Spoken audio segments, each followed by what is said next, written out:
അട്ടപ്പാടിയിലെ ജനവാസ മേഖലകളിൽ ഭീതി വിതച്ചിരുന്ന കൊലയാളി ആനയെ പിടികൂടി. തമിഴ്നാട്ടിൽ നിന്നും വയനാട്ടിൽ നിന്നും എത്തിച്ച കുങ്കി ആനകളുടെ സഹായത്തോടെയാണ് കൊലയാളി കൊമ്പനെ പിടികൂടിയത്.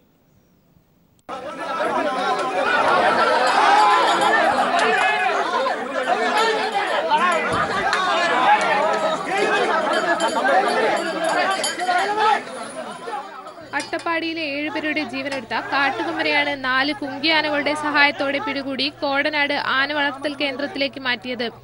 അഗളി സമ്പാർക്കോട് മേഖലയിൽ തമ്പടിച്ചിരുന്ന ആനയെ ഡോക്ടർ അരുൺ സക്കറിയയുടെ നേതൃത്വത്തിൽ മയക്കുവെടി വെച്ച് വീഴ്ത്തി.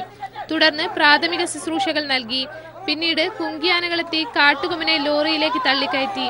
തമിഴ്നാട്ടിൽ നിന്നും വയനാട്ടിൽ നിന്നും 2 വീതം കുങ്കിയാനകളാണ് എത്തിയിരുന്നത്. കഴിഞ്ഞ 1 വർഷത്തോളമായി അട്ടപ്പാടിയിലെ ജനവാസ കേന്ദ്രങ്ങളിൽ ഭീതി വിധിച്ചിരുന്ന ആനയെ പിടികൂടിയത് നാട്ടുകാർക്ക് ഏറെ ആശ്വാസമായി. 7 പേരുടെ ജീവനെടുക്കുകയും വൻതോതിൽ കൃഷിനാശം വരുത്തുകയും ചെയ്ത കാട്ടാനയെ പിടികൂടണമെന്നാവശ്യപ്പെട്ട് നാട്ടുകാരുടെ നേതൃത്വത്തിൽ നിരവധി സമരങ്ങൾ നടന്നിരുന്നു. ഇതോടെ വനം വകുപ്പ് ആനയെ നിരീക്ഷിച്ച് ജനങ്ങൾക്ക് മുന്നറിയിപ്പ് നൽകാൻ പ്രത്യേക സ്ക്വാഡ് രൂപീകരിച്ചെങ്കിലും കാട്ടാന ആക്രമണങ്ങൾ നിരവധിയുണ്ടായി. തുടർന്നാണ് ആനയെ പിടികൂടി കോടനാട് ആന വളർത്തൽ കേന്ദ്രത്തിലേക്ക് മാറ്റാൻ വനം വകുപ്പ് തീരുമാനിച്ചത്. News desk people TV.